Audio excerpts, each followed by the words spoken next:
Hi, good evening, everyone. First of all, want to extend a warm thanks to the NASCOM team for getting all the technology enthusiasts in the same room and talk about a most important topic, which is about the impact of artificial intelligence across various spectrum. And I'm here to talk about something about the product development side.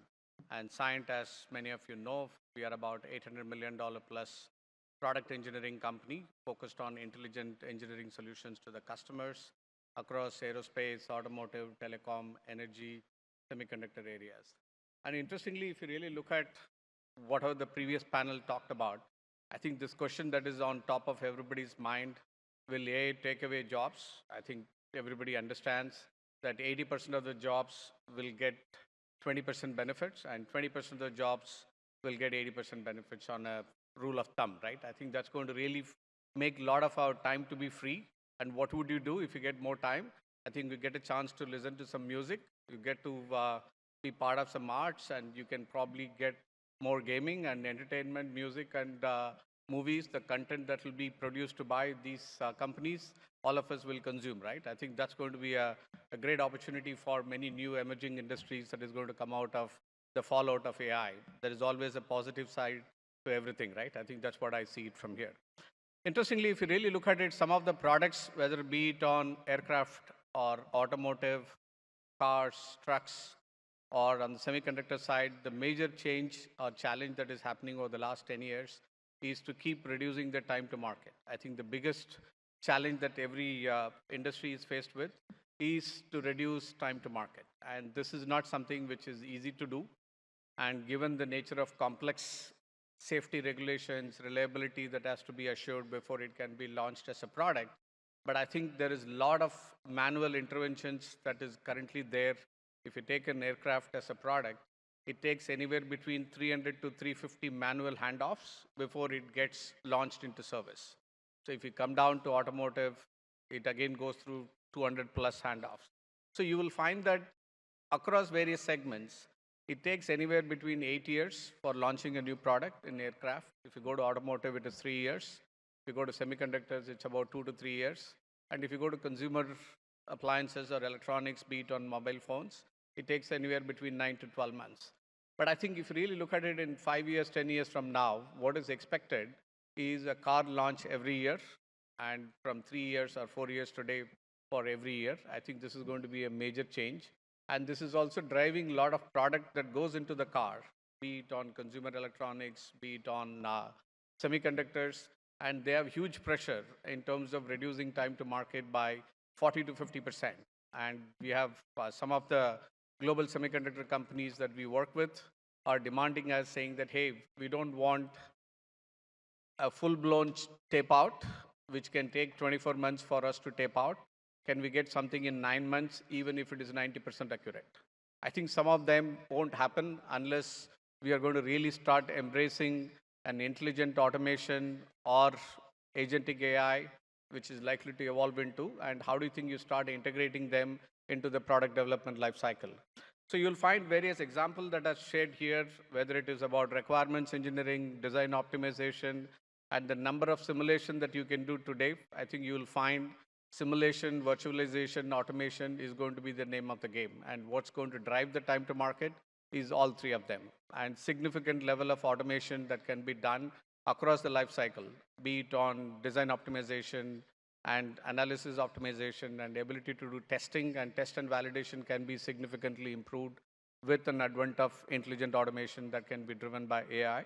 And also some of the predictive analytics. And I was in US about 3 months ago, one of the large engine manufacturers, and said they bought about $750 million worth of NVIDIA GPUs because they want to feed the last 10 engine design into a predictive analytics model, and they want to really see the next version of this engine should be better designed, taking into account all the challenges they had in the last 50 years. I think this is going to be a massive change if they really come out of something, a first conceptual design, which may take about 18 months for them to get the first version. But that is something they expect to reduce about 2 years of the total life cycle from 8 years to 6 years, because they will be able to really feed a lot of data from the last 10 designs, and they can get an optimized design or optimized concept to start with, which can take another 4 or 5 years for it to get developed. And the other thing would be, again, a lot of them will talk about the significant changes about productivity. I think that's something that all of us realize with mod-based system engineering and the significant level of, I may call it as, anything can be brought out as an advisory, right? Whether it is design advisory, configuration advisory, test advisory, supply chain advisory. I think you can take the whole life cycle and multiple components can be simplified in some form that can really, that can simply help in terms of improving the productivity that is required for the time to market can be shrunk. And also in terms of operational efficiencies, when you are really trying to physically build a product, and while I come from the physical side of the product, I have my co-panelists will talk about how the software side of the product development going to be impacted. So if you look at on the physical side, it's just not about design. It's also about manufacturing, quality, testing, and taking all the way to the end customers and supporting them in the field, aftermarket. I think there's a whole plethora of things that's going to be making not only significant customer experience, but there will be a significant enablement that is going to happen to see how do you think this can be better integrated, better automated, and a lot of them can be a lot more simplified than what it is today.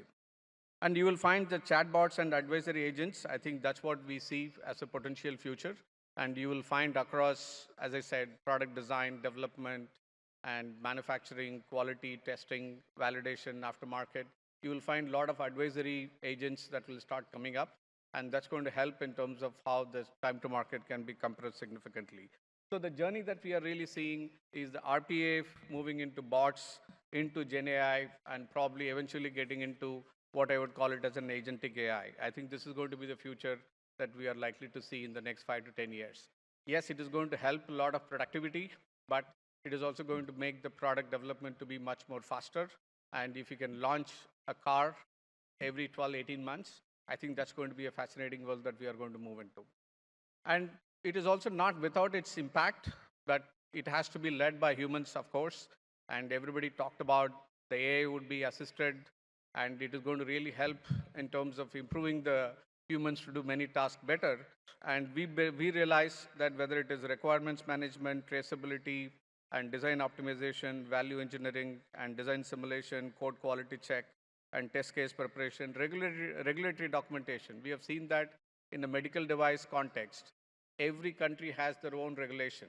So if you're really launching a product, how do you make sure that what country requirements are met or to be met or to be changed to make sure that you are able to comply to the country? So that's something we are able to see a significant time to market reduction of multi-country launch, especially on the medical devices side, where the regulatory framework is not common or standardized across many countries. And also aftermarket diagnosis support. And I genuinely believe for the physical product side, the aftermarket is going to create 20 to 30% incremental revenue growth opportunity every year. If you really tap into the existing install base of products that can continue to deliver new services, new offerings, spare parts, and the ability to really create a new experience, I think that is a fascinating opportunity that is available in the near term. So if you look at the left-hand side, the pyramid that is being talked about, what is called as project process automation that helped in doing a lot of RPAs, chatbots, is moving towards, can you really make the chip design to be automated? Can you use the VLSI design to be done on a cloud-based environment, which can also help in reducing the time to market for the chip design? I think that's something we are really exploring today, and we are already seeing 30, 40% impact that can be brought in. And similarly to the next level, which is about business process transformation in the form of configuration advisory. So you as a customer, how do you think we put the power back to the customers, and what can be done for them to really explore a configuration that can be automatically driven?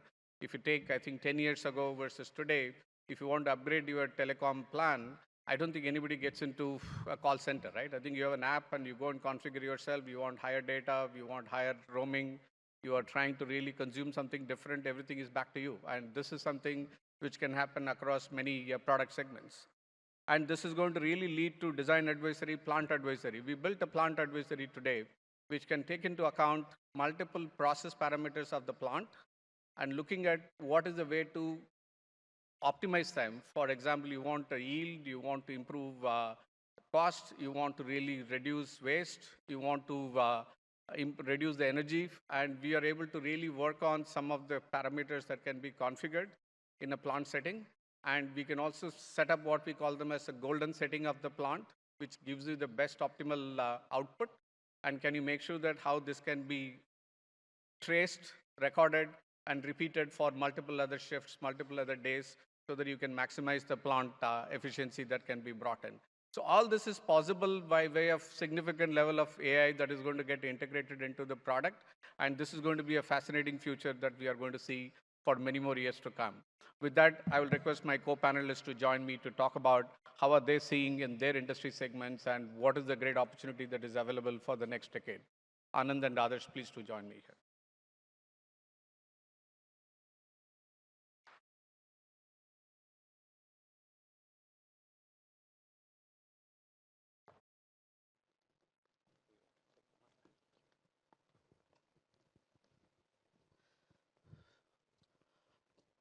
Thank you for joining here, Anand and Aadarsh. Maybe you want to give a quick introduction about yourself, and then we can talk about a few pointers. Yeah. Hi, my name is Anand Rathod, and I am delivery head at GlobalLogic, India. And I drive digital transformations, AI adoption, and large-scale programs.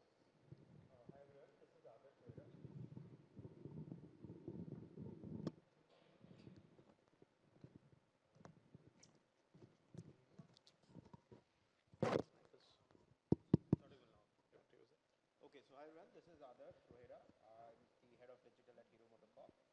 I lead the digital transformation program and head the products for Hero MotoCorp. Sorry for that. Okay, I think it's quite audible now. So, hello everyone again. This is Aadarsh Rohira. I head the digital for Hero MotoCorp. I lead the digital products and transformation for our business functions.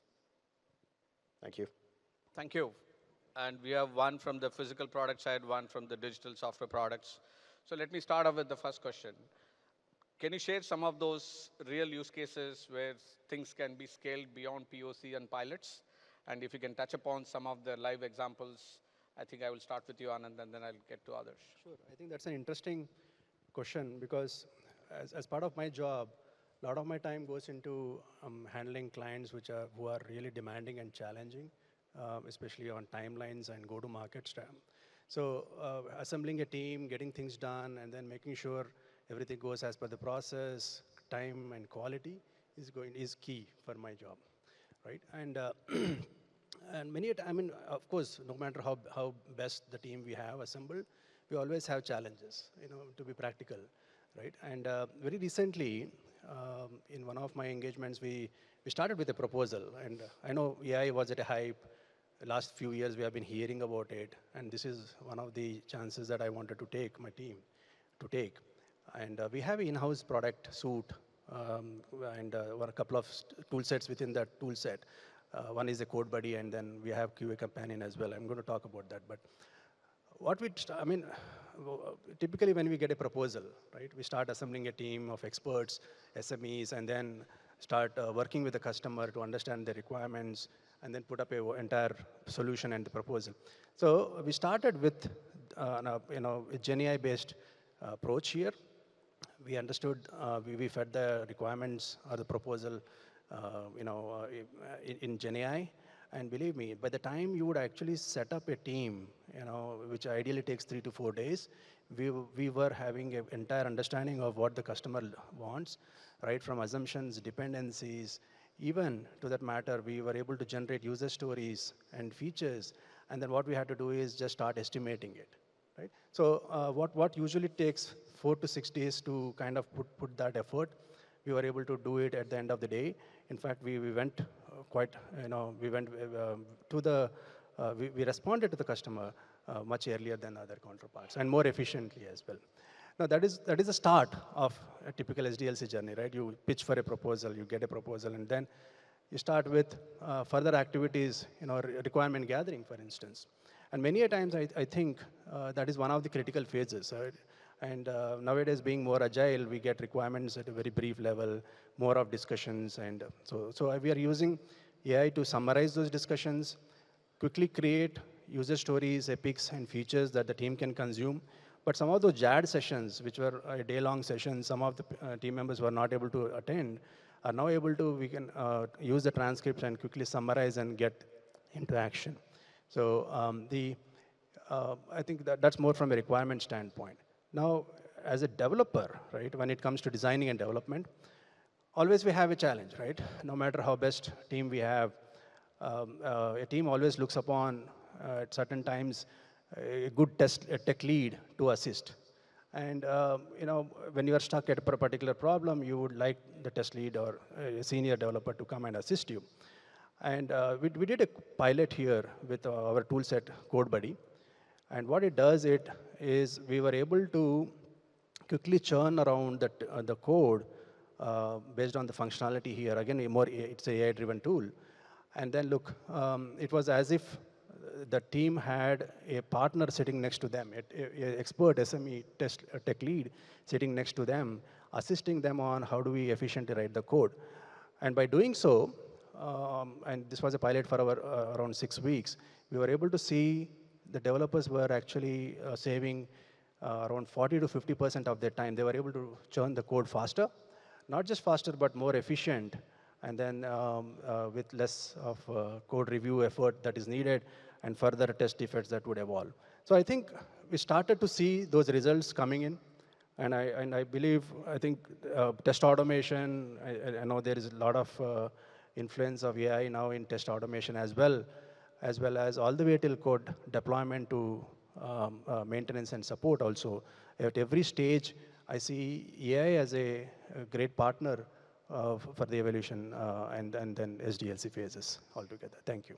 Yeah, no, thanks, Anand. I think we are still 2024, so with more maturing processes, tools, standardization, I think this can only be much more interesting as it evolves. And coming back to you, Adarsh, and how do you see these physical products being enabled with AI, and where do you see an impact within your business? Yeah, and I think it's often not so straightforward, right? And I think you've set a great context with how product engineering companies are leveraging AI, right? But I mean, you are aware Hero is the world's biggest two-wheeler manufacturer, right?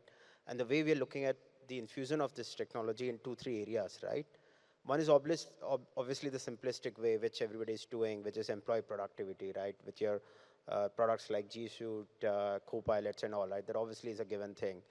What we've also done is infuse into a lot of experiences for our customer and dealer staff. I'll talk about that as well.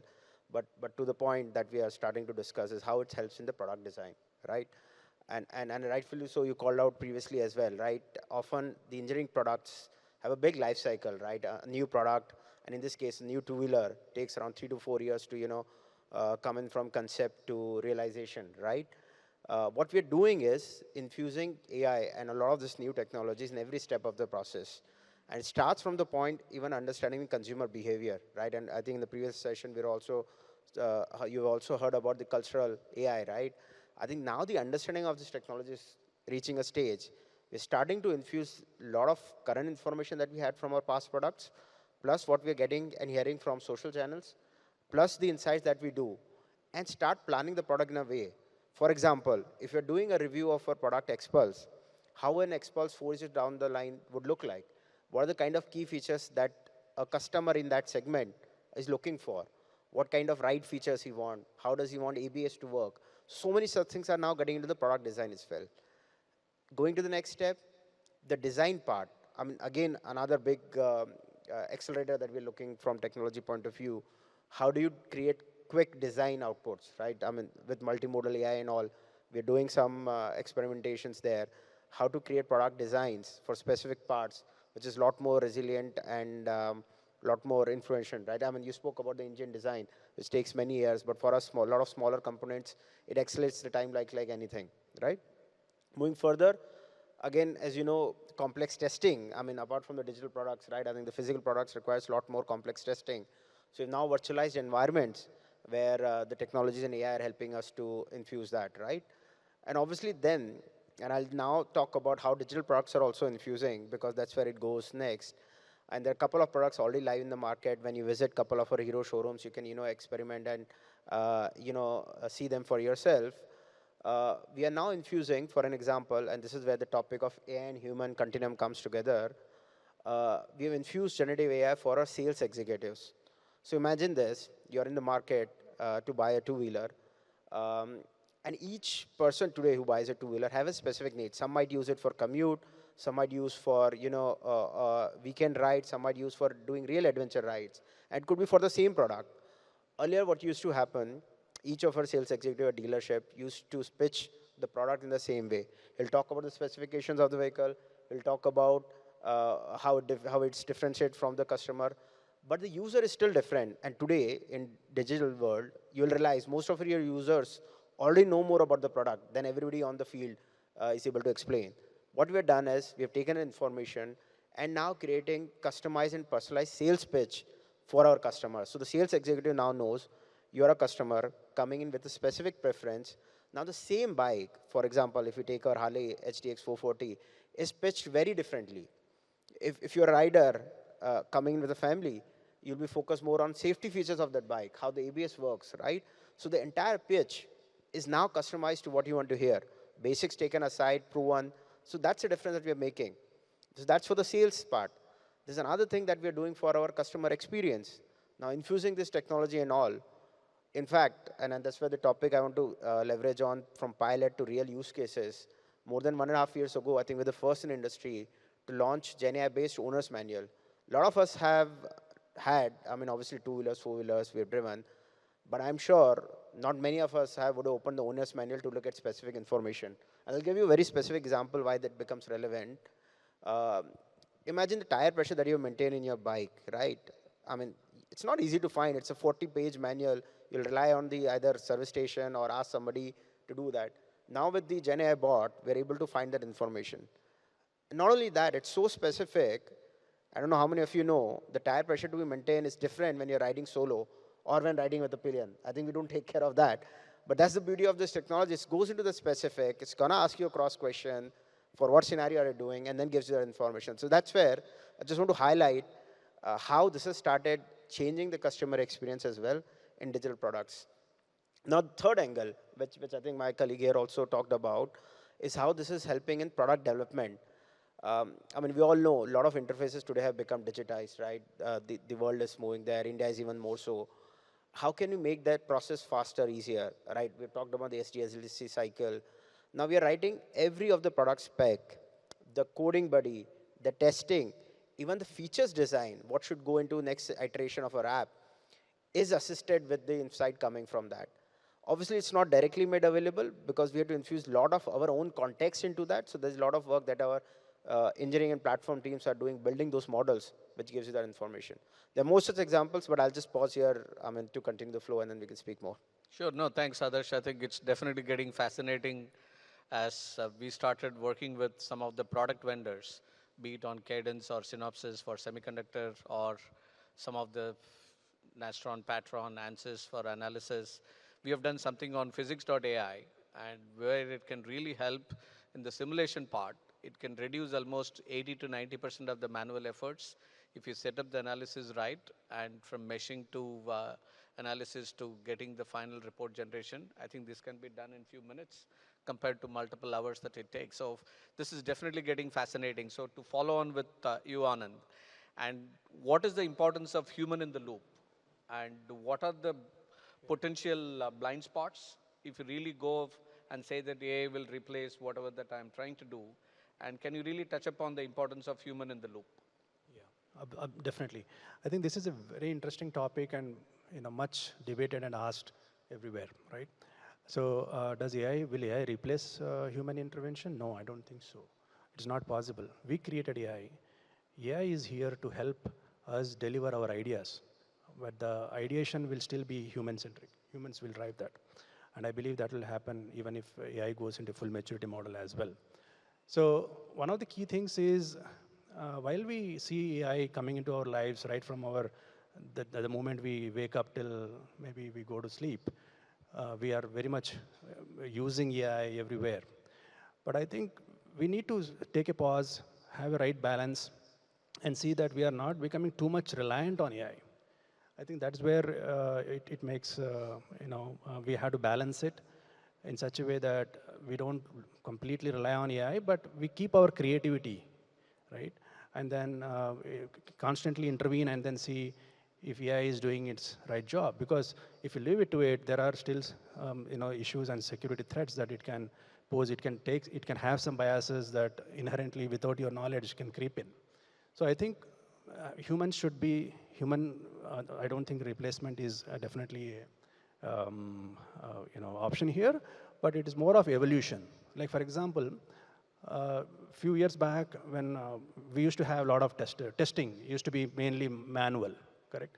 And we used to have testers initially, but then with the advent of automation that came in, we started slowly qualifying as manual testers. And then we started creating another role called automation testers. Now I see that very soon we'll have developers, but also automated automation developers, right? I see that roles getting changed, right? And then we'll have probably new metrics like how much of code is delivered through AI versus how much of code is delivered by a manual developer. So I think those kind of changes might come in.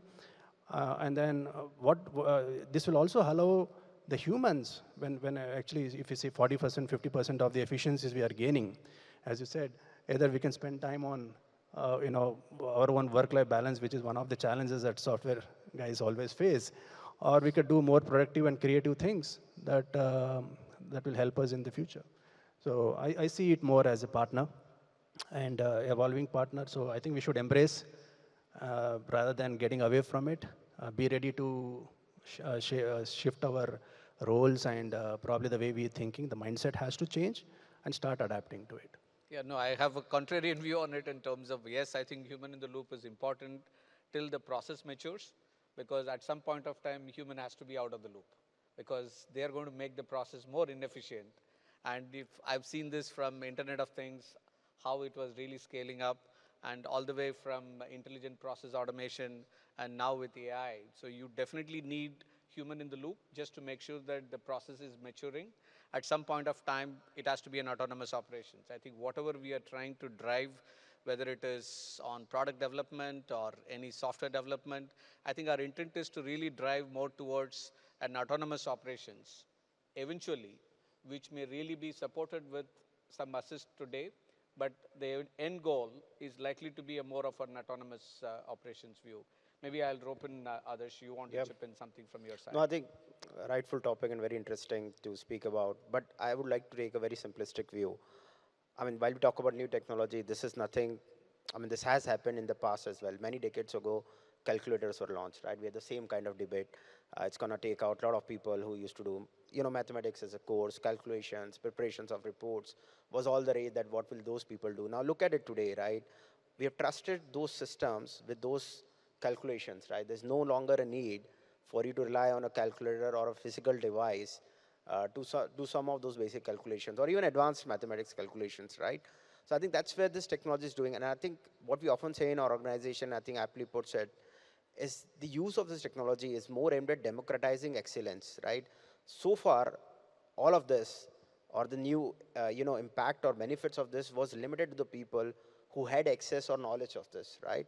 Now what technology is doing is it's creating a leveler so that everybody can access it, reach the level of excellence. And ultimately, it benefits the humankind because we are growing better, we are going faster, we are moving ahead with what human is capable of doing, right? So to me, it's a matter of how do we embrace it, rightfully so. Obviously have the right safeguards, ethicals, and all of those things into place. But how do we really work with it for our leverage, right? And make it really beneficial for everything we do in that ecosystem, yeah? So with that, I just want to conclude this discussion. Sure. And since we are running out of time, I'll have a couple of questions if you can make it short. What are the risks and challenges that you see, and how do you think it can be mitigated given the benefits that are definitely quantified, it is visible, but what are the blind spots, what are the risks and challenges that we need to overcome in the next couple of years? Yeah, I think I kind of covered that in my previous statement, but as I said, we had to, there's no one solution fits all, right? So we have to look at each problem differently, see where we can leave entirely to AI versus where we can. Because I know there could be blind spots, there could be biases that the AI is taking. We have to be watchful of that. We have to ensure that the AI is ethical. I think once the maturity happens, I think then we can probably start relying more on that. But the key thing is, let's not be in this fear of, hey, AI is there, will it take away, is it a competitor? No, I think it's not a competitor. It is a partner. We'll have to start embracing it more as a companion or a partner to make our lives better and things move faster. Others? Yeah, I think simply put, right, I think there are risks and challenges obviously with any new technologies, right? But I think we would be cautious in terms of how we apply to specific areas, especially in the initial phases, right, when a lot of it is unknown. And that's what I think some of the example that I took harped on that. So our first example was on a data which was anyways publicly available to us, to everybody, right? So we, because the data privacy was again was a risk not known with AI. So slowly as you develop that confidence, I think you keep maturing and defining your boundaries where it goes. Because now we have gone into an areas where we are embedding this into our core R&D data, which obviously is a gold mine, and we want to restrict it. But it wasn't in the beginning 1.5 years ago. So we measure the risk and then carve out the niche where we want to use and apply that. So if you were to do this even 2 years from now, just a quick line as word that will come to your mind, where do you think this would have moved in the next 2 years? I think we would be discussing, I think we'll not be seeing AI as a threat. I think that's what I would see 2 years later. We'd not be talking about AI as much as we are talking today, because it'll be part of our daily routine. Like for example, when we started talking about computers, it was more computers, everywhere, software, computers. That was the terminology 2 years back. Now nobody talks about computers to that extent. Everybody's talking about AI. I think it'll become a mainstream. It'll become a part of our body, and and I think maybe we'll be thinking about much more intelligent or different ways, and beyond what we are discussing purely on AI and what it can do today. Others? Yeah, so quickly adding, I think, like you called out, I think the way this evolving is into agentic AI, right? So I think I see in two forms. One, there'll be dedicated agents to do specific tasks in each of the functional areas that you speak about, or a specific problem statement. We'll all into a very evolved agentic AIs. And one is more AGI, which is artificial general intelligence. So I think 2 years, I think these are two areas we'll see. One is purpose-built agents, which is adapted doing those tasks. And one, we are also, I hope start seeing some of the AGIs coming into lives. Yeah. Yeah, I hope by the next 2 years, things would have evolved, that some portion of the product development process would be driven autonomously without human in the loop. But there will be some of the critical ones, be it on safety, reliability, regulatory. I think they may still need a lot of human intervention, and eventually head towards the companion-led product development. There is a lot of agentic AI, and that's going to be the future that we are going to look forward to. Once again, thank you so much for Thank you. Anand and others being here, and really appreciate your time and your valuable inputs. Thank you. Thank you.